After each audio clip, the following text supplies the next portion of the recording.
The Biden campaign has just purchased a $50 million ad buy highlighting the Donald Trump criminal conduct as well as targeting independent voters. And the reason for doing this is pretty straightforward. There is a significant amount of independents, 32% of them, that are less inclined to vote for Donald Trump because of his criminal convictions and because of the charges that they have against him, as compared to only 12% that are more inclined. So that's a big body of people. About 50% of the population is made up of independents, so 32%.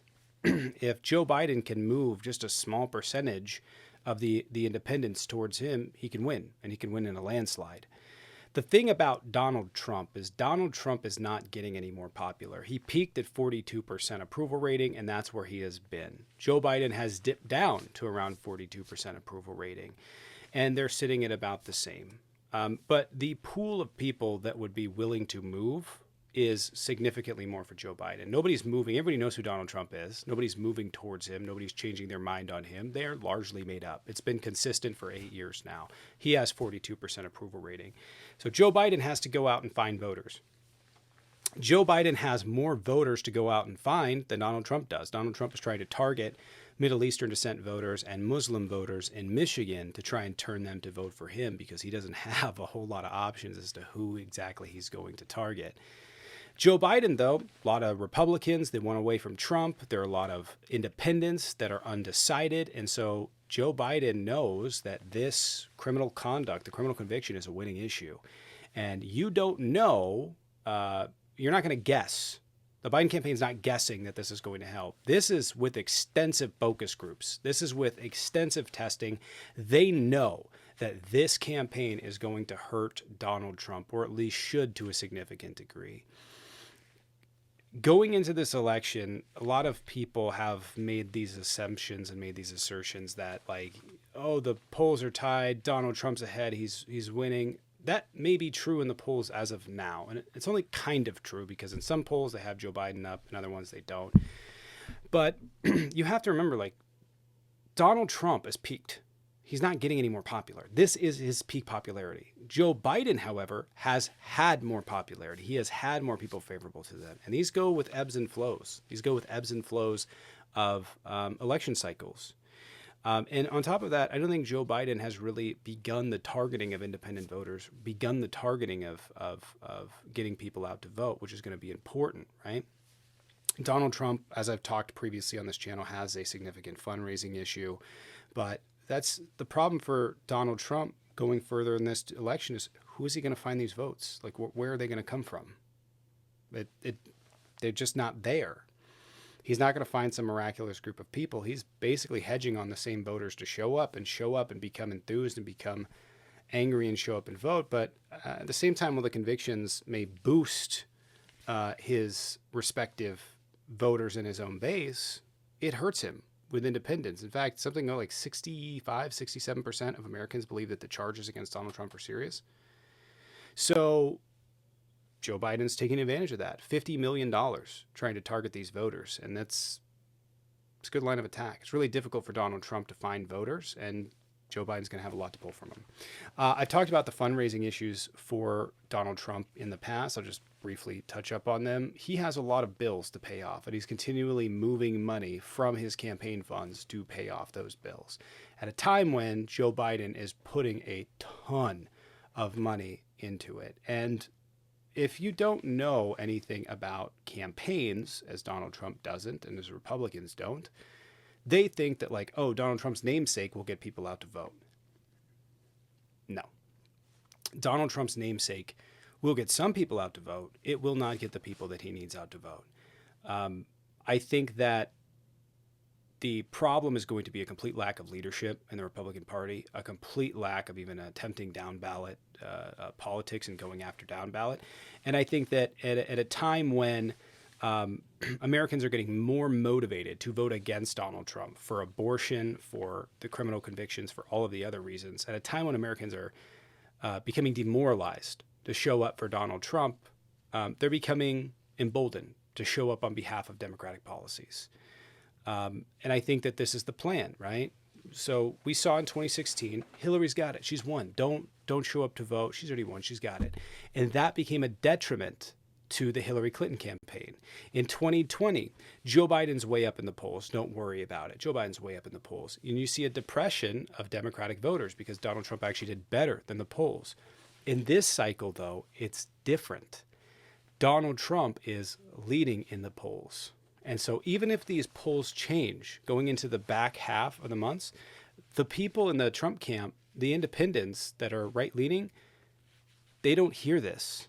They don't hear this at all. So there's a demotivation on Trump and right-leaning voters, and there's a emboldening Democratic voters all the time. But 3 months, a lot of these voters are still going to believe Donald Trump's up in the polls. They're still going to be like, we got it in the bag. We don't need to worry about it. And that's fine. We want them to say that. So at a time when there's demoralization going on, Democratic voters are going to show up. That's my belief on this, and that's what I think is happening. And I think that the Biden campaign is utilizing that. I think that they are utilizing the fact that people think that Donald Trump is up in the polls to attempt to get people out to vote on the Democratic side, depress the voter on the right, and win. And I think that part of the plan here is, you notice that a lot of the accomplishments of Joe Biden, a lot of the things that Joe Biden has done that are good, are not really represented in the media or on social media or anything to that degree. There's two reasons for that, or two potential reasons. One is genuinely they're just not doing a good job accessing voters, which I don't think is the case. Or two, they don't want to. The Biden campaign doesn't want to, because what they're planning on doing is just bombarding with the accomplishments of Joe Biden towards the end and attacking Donald Trump and his policies towards the end. So it all sort of paints this picture, right? You depress the vote on the right, you uplift the vote on the left, and then you bombard with accomplishments so you can reinforce those. Admittedly, I do wish that the Biden campaign was higher in the polls right now, and I do think that's a problem.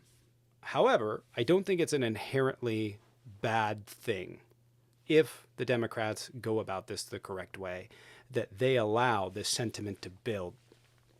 Donald Trump's got it in the bag. They allow the sentiment to build of taking away women's rights and Project 2025 and all of the other horrific things that the Republicans want to do. The Republicans continue to embolden Democratic voters, so why interrupt your opponent when they're making a mistake? This is going to be the first series of a bunch of ad buys. I will say that I hope that the Democratic messaging doesn't get lost, and I genuinely hope that the Democrats run on a handful of super key issues. I think that you stay to no more than 4, somewhere between 3 and 5, but probably 4. You run on Donald Trump's criminal record, you run on abortion access, you run on Project 2025, and you run on some of the big major Joe Biden accomplishments. Because it is very effective to go, well, what's Joe Biden accomplished? And then do a full-blown list of the things that he's accomplished. And people go, oh, okay, all right, well.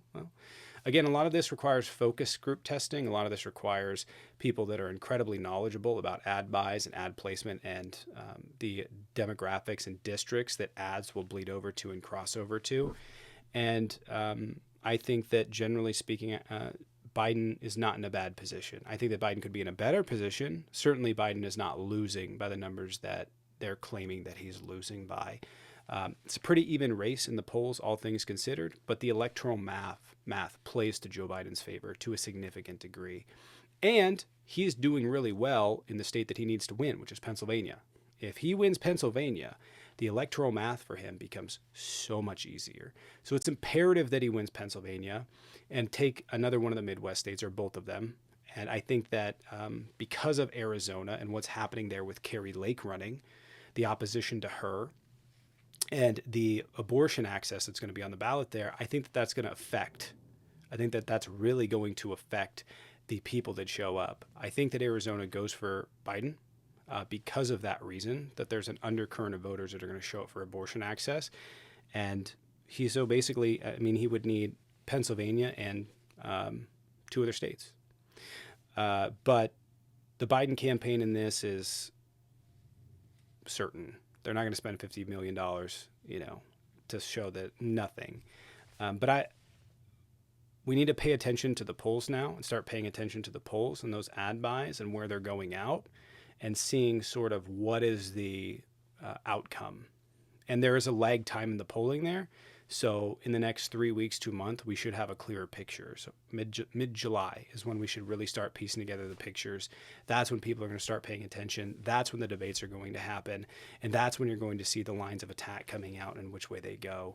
I think that Biden's not in a bad spot. I'll keep you guys updated, and I will be doing some long form videos, generally speaking, on various states and the cycles and what I think about each of the campaigns and how they're handling this. And I'll keep you guys updated when those come in.